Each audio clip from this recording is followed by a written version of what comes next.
All right, welcome back. I did mention earlier that the Central Bank of Nigeria, NIBS, and other financial ecosystem stakeholders have launched the National Domestic Card Scheme. What does this mean? We've actually put some things together for you. But let me just also let you know that Nigeria joins countries like India, Turkey, China, Russia, to launch its own national domestic card scheme. In India, their domestic card scheme is called RUPE. Its domestic card scheme, I think, is called the Troy. Which other country did I mention? I mentioned Russia. Its domestic card is called MIA, at least with their language, you know. Which other country did I call again? I called 4 countries. Okay, RUPE. For India, Turkey, that is Troy, Russia, MIA, and China. Yes, China is domestic card is called a Union Pay. Now, what the central bank has said concerning this domestic card is that, of course, with this domestic card, your other cards will coexist with this domestic card. But eventually, that if you are a domestic card holder, as a card holder, that card will come to you at a very affordable cost. And what did the Central Bank of Nigeria say also during the launch? That this card will promote financial inclusion. It will accelerate financial inclusion. It will accelerate also the development that we've seen around the payment system. And I must tell you also on the show, with data and the facts and statistics that we have, that Nigeria's payment card do for us as a country. According to the Central Bank of Nigeria, it says that it would ensure data sovereignty, talking about data privacy and what have you. What else again? That the CBN would charges will be eliminated on the domestic card scheme. I've also mentioned financial inclusion. Drive will be accelerated. And what else do we have? The card scheme driven by local and global security standards. Now, for some people, they are thinking that your ATM cards will no longer be in use as the CBN and the stakeholders move to unify this, payment system. That is not entirely true. So if you decide to continue to use your cards, you will continue to use your cards. But what the Central Bank Governor did also mention is that payment on those cards, which you used to see like in dollars, you have the Visas, the MasterCards, and all of that. With this domestic card, it will be done in Naira. And if you're going to be doing anything like that is supposed to be dollarized with an international card, it will be Nairanized, if there's any English like that. But you understand what I mean in terms of the currencies, and this domestic card will reduce it. What else again? Okay, you can send me your comments or your questions around this national domestic card scheme. In case you don't understand, we'll give you more analysis on that, and also get the relevant authorities to speak on it. But you can send your comments, your questions, and your opinions about the national domestic card. Like I mentioned, Nigeria is joining the likes of China. China's own is 0.5%. We'll be looking at the January MPC decisions. We'll be right back.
I must say here that unfortunately I don't have good news for those who feel that we should shift the deadline.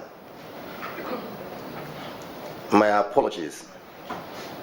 The reason is because, just like the president had said on more than 2 occasions, and even to people privately, that for us 90 days, in fact, we feel is 100 days is enough for anybody who has money or the old currency to deposit it, the money in the banks. And we took every measure to ensure that all the banks were open or remain still open to receive all old currencies. 100 days, we believe, is more than adequate. We called on the banks. We said, not only are we requesting you to extend your banking hours so that you can receive old currencies, but we're also asking you to keep your doors open on Saturdays. Ladies and gentlemen, the banks did not have any reason to even keep their banking halls open on Saturdays. Neither did they see the kind of rush that they anticipated. Oh, they were not.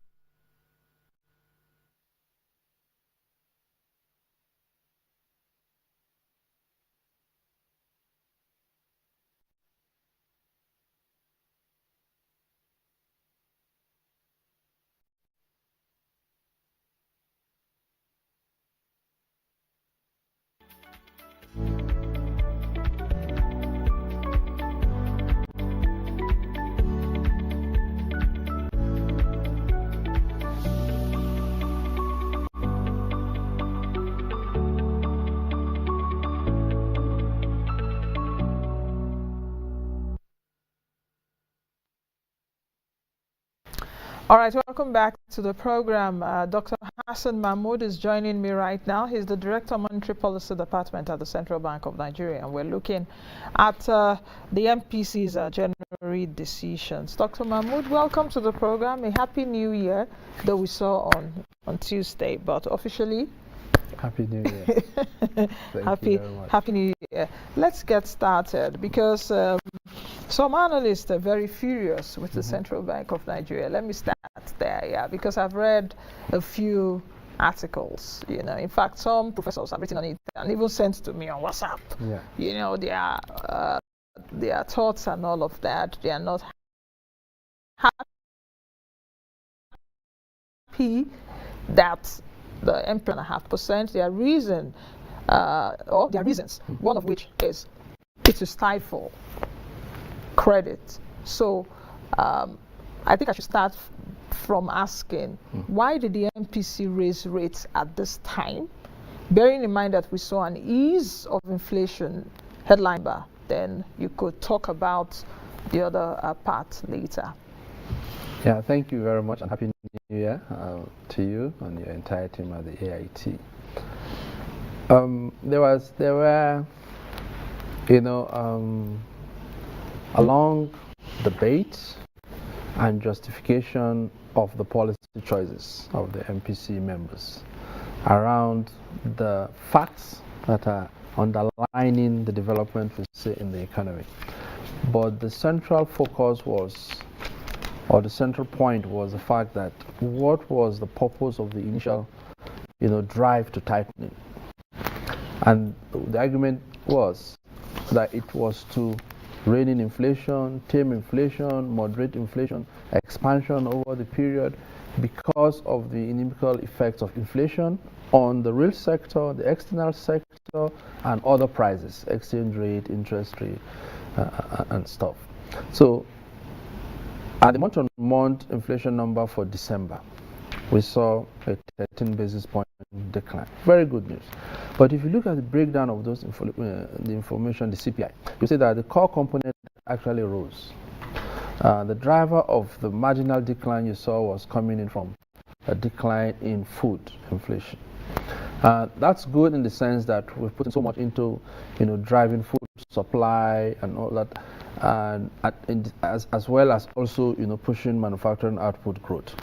But if you also look at the drivers of the growth, manufacturing output contribution to growth also declined. In short, that sector is actually in red, showing that yes, the stifling of credit was impacting on them. The cost of funds is also impacting on their businesses. But like I said, the central focus is how do we bring this inflation down, because we see the impact of that inflation on domestic disposable income of households and how that is affecting employment, standards of living. We see that also through the pass-through to other prices, exchange rate, and how that is also translating back to fueling inflation.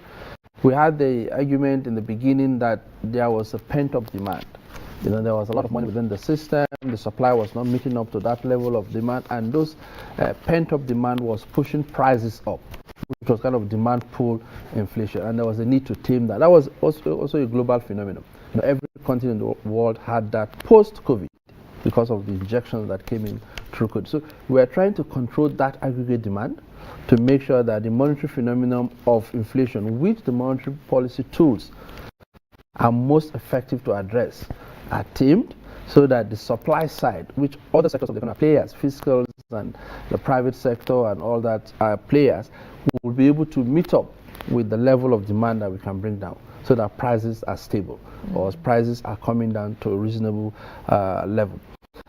The rise, yes, there was a 13 basis point decline in month-on-month inflation, but year-on-year inflation is still 21.34, which is, looking at our threshold of 6 to 9% is still more or less double of that number. If you also look at even the MPR that we had before this month-on-month inflation, 16.5, compare that to 21. You're still looking at more than 500 basis point difference of negative real interest rate, which you need to narrow to also drive domestic investment, boost up what we call national savings, so that you have investable funds to lend out credit. We've also come to realize that the proportion of credit growth, in macroprudential surveillance, when you see a rapid growth in credit that is not commensurate to the growth in the GDP, it's a bubble. Yeah. Meaning, people are taking. We saw it in America when you had the money. Yes. Yeah. So you see that growth, in credit, and not hot money, helicopter money. You mean? Helicopter money. Those are injections. Those are injections that we're doing to the economy. Do you mean? This one is around when you see. It's just like seeing asset prices. Okay, prices going up very fast. Just like what while we had in growth Nigeria, is not going up. Just like what we had in Nigeria during the while the world was suffering. I think before even the stock market. Yes, crisis. 2007. We saw something asset like that. prices going up. Not commensurate. Okay, that's actually what you mean. Yes, that's a bubble. Yeah. And what that bubble signals is that there's going to be a financial crisis coming. It's a signal that there's a financial crisis coming, and the financial crisis will lead to economic crisis, recessions, and all that economic downturn. That credit growth was like over 40% over this period. The supply side meet up. We agree that yes, some of those credit were to get equipment, get machinery, tilt land, and all that. Bring in the gestation period of production could be 1 year, some could be 2 years if it's agriculture, maybe cash crop or things like that. Takes some time. We're talking of value addition. So some industries will have to be built up. So there's that lag, and you see that building up and fueling inflation. So the Monetary Policy Committee was also mindful of the fact that the tightening is already reflecting our growth numbers. Yes. Quarter on quarter. Yes. And we discussed this in November. Yes, I specifically asked you that question. So we started seeing when the numbers came out, I wasn't surprised. Yes. So we started seeing it. Most other economists, in short, in the analysis that was read out in the communique, 1/3 of the global economy are going to go into recession in 2023. The global growth was also revised downward to 1.7. The United States is even looking at growth of 0.5. Don't forget that they are also tightening. Inflation is already going down. They're at least almost 3% now. They had close to 9 point something. They are 6 point something now. So inflation is going down there faster than even here. Nigeria. They started tightening a lot earlier than us. Even with inflation, you think that's why it's going down, yes. or their own monetary policy tools align better with their markets than ours? Well, they have transmission Yes, the they transmission have matured mechanism. economies. Transmission is a lot more efficient. Structural issues are a lot resolved in those environments. They're in a steady state equilibrium, they call it. But we started, and even with that decline in inflation, the United States has still promised to tighten this year at least 3 times in 2023. So the point is, we realize that there was a 13 basis point increase in inflation. That is not where we want to be. But yes, it's telling us that yes, maybe we've reached the plateau now. We're coming down the line. We need to consolidate on that and enable, at least 500, 600, 700 basis point decline in inflation. There are also predictions that many of the global economies will also experience sharp decline in the inflation numbers, because this tightening has really helped in bringing up those numbers. So the members of the panel that, okay, let's consolidate on this, let's hold the tightening. Governor gave reasons for loosening or holding and why that will be inimical to where we're going. We're not there yet. If we consolidate on what the gains we are getting now, so that both manufacturing component of inflation, core inflation and food inflation are going down simultaneously and at a significant proportion, then we can start thinking of, okay, let us relax. Now, what you also realize is that in the previous interest rate hike, we're doing 150 basis point and stuff. The gap is still very high in terms of the negative real interest rate margin. Ordinarily, you saw in the votes, a member voted for 150 basis points increase. I read some of the projections by analysts on TVs, including AIT, that were saying that they expect 200 basis points. 200 basis points. 200 basis points. Yes, that was also mentioned that, okay, I'm saying we don't know what was informing those projections or the analysis behind that, but that well, some people thought that you or the members of the MPC will hold status quo. Well, the point is, if you hold, what if this inflation downturn reverses? If it was just cosmetic, yes. So then the next decline. one, the whole that you have done now, the 50 or 100% you didn't do now, you'll have to do it that on top of another 100 and basis do it with a larger percentage. Yes, aggressive. Yes. I'm trying to understand you guys as if I'm with the MPC members in the room, because I'm trying to also take a look at the analysis that, okay, if the central bank had held status quo position, for instance, this was for a month, December, that showed inflation at 21.34%, and inflation, I think this is like the first time in December, which is a festive period where inflation is projected to increase. Estimate projected that inflation will increase in December. Almost everyone was saying the same thing. So I think where I'm really driving at is that, would you perhaps have held, the MPC would have held, because that's the thought of some people, that hold this and higher inflation rate in December.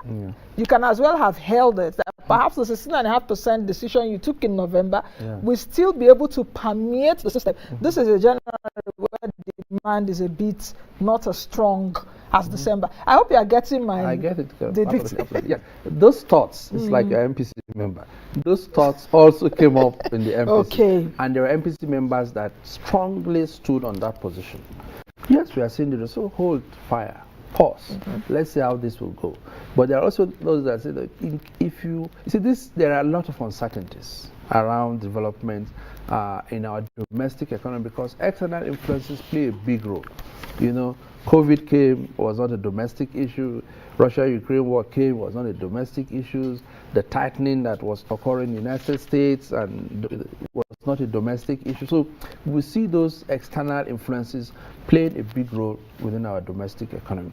And those uncertainties you may not be able to predict, except, you just see the numbers that are coming out and do your own simulation and say, in the event that it goes this way, this is what we do. If it goes this way, this is what we do. But the point you made is quite understandable, because even if you hold, you're still tightening.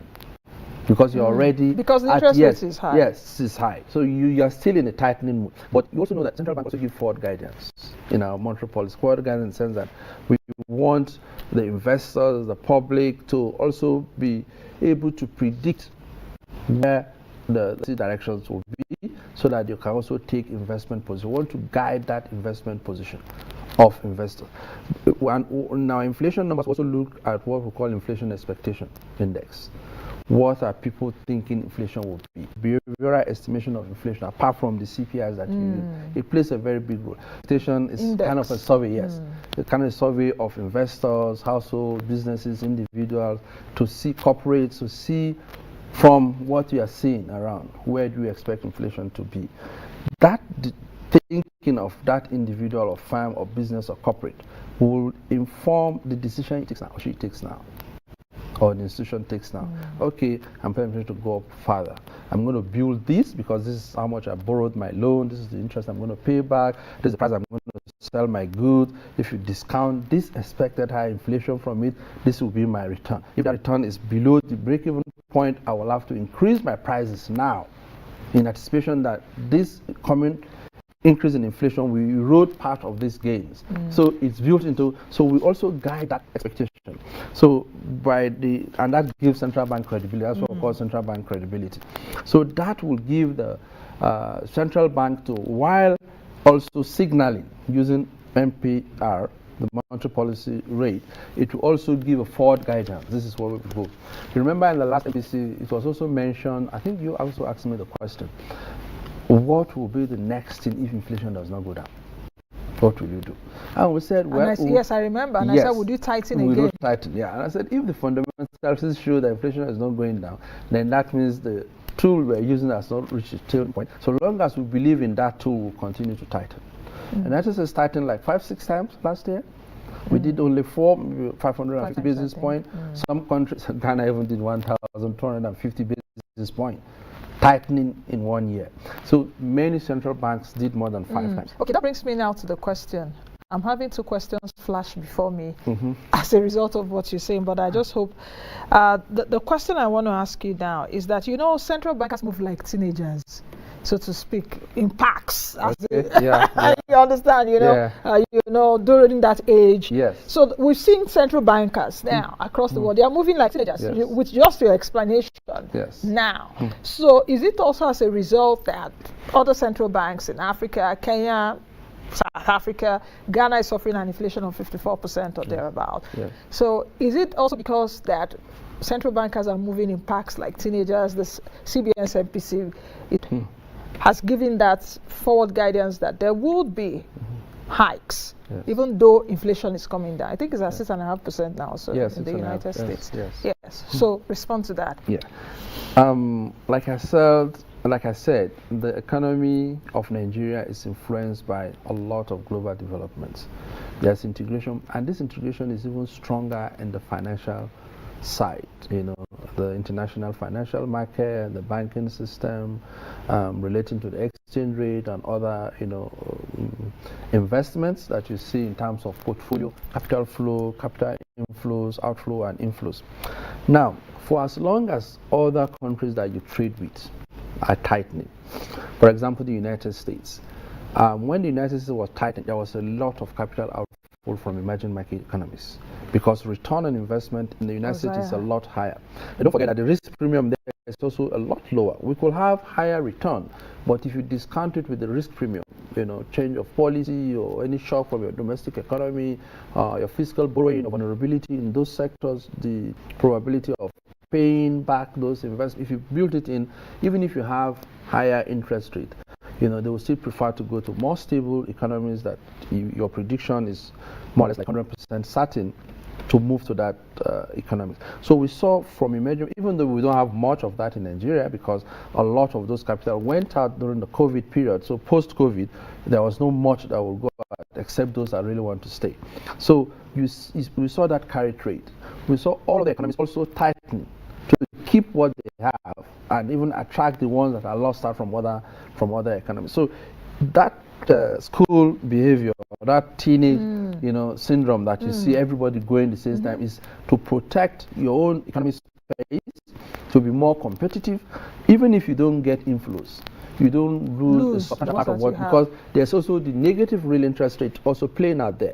So you need to also keep that space to hold, because all these economies need foreign investment. So the question would be the race to who will keep investors more. Yes. Yes, that is the Is competition. it the ECB or the Yes. DOE or the US Fed? Yes. So, or is it the Nigerian emerging Central market? Bank? Yes. Or South Africa? Yes. So SARB? even we within our space, Oh. emerging market, developing economy, we're struggling for that space. From funds that will come from the advanced economies or those that will go to the advanced economies. The global space too, United States, UK, Europe, they're also playing their game to retain those investments within their economy, because it's also other source of financing or investment that are required that your domestic economies cannot meet. So you need that to even stay, because huge capital outflows impact on your exchange rate. You start seeing depreciation, and if you can't control that, you devalue. If you are devaluing, it fits into your domestic prices, because you're also import dependent. You're also we have exposures in foreign assets. You're borrowing. The federal government is borrowing. The states are borrowing. The banks of Nigerian banks are also exposed to foreign credit. So when your currency depreciates or you devalue, all those affect the cost of servicing debt for government, increases substantially. The ability of these banks or investors, the domestic that have taken foreign assets, loans, is also impacted. Their credit worthiness or the credit default risk heightens when those rates go up. So you have those buckets of the economy to also look at. So yes, it is a bandwagon effect. Everybody is doing it, but you do it based on the characteristics of your own economy and how you think those developments will impact on you. When we do monetary policy analysis, we do what we call an appraisal of the global economy and the implications of those global development on the domestic economy. And it's based on that you take your own decision. Okay. Now, the second question, dovetailing from what you said, and you also repeated it in a way here, is that I would like you to give me the scenario, or give me a sense of what happened, like in the room when the MPC members were deliberating around the ways and means. Because 23 trillion naira now, I think ways and means advances to the from the central bank to the federal government. That no doubt has also caused some kind of inflationary pressure. I also know that the governor of the central bank answered questions concerning the ways and means. So can you make Nigerians understand that? How considerable is that weight of ways and means on the MPC not achieving its objective of controlling inflation? From the central bank side and from the MPC side, we have a fairly different perspective to this, given the numbers we're seeing. Don't forget that ways and means financing is like filling a hole. It's different from where you have, you're already at the level, a threshold, minimum threshold, and then you are building on that. As against you're below the threshold, and you are building up to come to the threshold, minimum threshold, where you think building above that is inimical to your growth or to your stability. So we were below the line, the threshold. So the injections or the ways and means financings by the central bank to government. Don't forget also that central bank is a banker to government. If you have a bank, you took a loan, you are in default, and the bank said, okay, because you are and maybe the loan is substantial, it's also going to affect the stability of that same bank. You're a big customer, and the bank will say, okay, you are in default, but we're going to give you this, like refinancing your debt. We're going to restructure so that you're able to pick up, get your acts together, and then start making income so that you can pay us back, even if it's going to be a longer time. It's different, but okay, you are defaulting, you are not paying, we're giving you more. You're going to be killing your business and that person. So I'm using that analogy, even though it doesn't match accurately, that yes, government has shortfalls, deficit, borrowing cost, foreign is high, availability of foreign borrowing is also high, and then you also have domestic challenges, revenue inflows are tight. The argument that was there was government has given, or the fiscals have given, a lot of optimism in terms of the reforms they're doing around. Don't forget that we have a permanent secretary, Minister of Finance in the MPC. Yes. So they've given a lot of optimism of the efforts that have been done by the fiscal authority to boost domestic revenue inflows or other sources of revenue to block leakages. The Prime Secretary also given us the example of, income you can earn from gaming industry. All this lottery and all that. Yes, it's billions of naira. We also have what we call sin taxes. Yes. On this. Analysis was spot on in terms of I own you as a where. Yeah. If I'm in trouble, save me now. Yes. Something like that. Yes, I understand. Yes. But we're also guided by rules and regulations. Yes. So why I'm trying to land is, yes, we know that, yes, ways and means above the regulations. Yeah, but even, and that's why if we had not done ways and means, or if not done this proportion of financing of government, some states will have collapsed. Salaries will not have been running, because you remember some of those things goes to salaries, and you see what was coming in from oil exports. A large proportion is going to both what they call subsidy and both also refined product importation. That's also impacting on our FX. Close to 30% of our FX goes to that part of. So if you're not even getting the FX from your own side, the NNPC or whatever, bringing in those returns to government or to themselves, and then what they get is used under recovery and all that, and you have this subsidy. So central bank is part of the government. The central bank. So what you're saying is that the federal government is in a tight, very tight. It's very tight. It's like, in normal parlance. And the central bank is also in a tight position. Yes, in normal parlance, we say you don't take Panadol for another person's headache. In this scenario, if you don't take Panadol for fiscal headache, fiscal will come and sleep in your house, and you will not be able to build a vibrant economy. Don't forget that. So there are also moves to securitize this. So it takes that and issued out as bonds or government instruments that will be invested in by the public. Those funds will come in, finance what is the hole in the central bank, and going forward we will see that narrowing down. If they are revenue based, also I read recently, you can correct me if I'm wrong, the FIRS in 2022 raised over 10 trillion. That's huge. We were looking at 4 trillion, we're celebrating. So if those things are improving substantially, the deficit in this year's budget is 11 trillion. I know, yes, there are administrative costs and some of those monies will go to other places. But if those leakages, those loopholes, new reforms, the tax base are improved and the revenue to GDP ratio or tax to GDP ratio has improved substantially, you see those things narrowing down. Yes, we agree this is a crisis mode, and during crisis mode, some of these optimal requirements collapse. To give that support. It's not that we're giving absolute justification to be doing that. Yes, there are cautious, even if you read the monetary policy communique, there are caution notes to the fiscal authority to moderate on this, to moderate on that, to improve on security, to improve on revenue inflows. And as we get out of it, the economy stabilizes, you see everything leaning out. Okay, Dr. Mahmood, I'm looking at our time, and I know we don't have so much time, and I've not really got into this, so I would likely invite you again so that we can talk more about these issues, because I just realized I've asked you just a few questions, and questions never finish. Yes, they don't, particularly from you.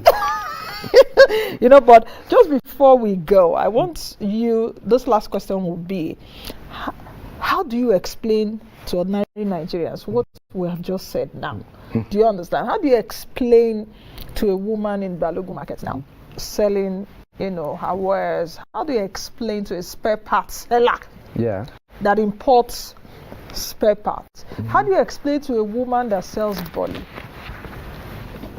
roasted plantain, that people will be blaming her that, do you buy your boli in FX and all? How do you explain to these categories of people? How do you even explain even to the bankers that their customers are owing loans, that whatever the MPC did is in the interest of the country? How do you convince people?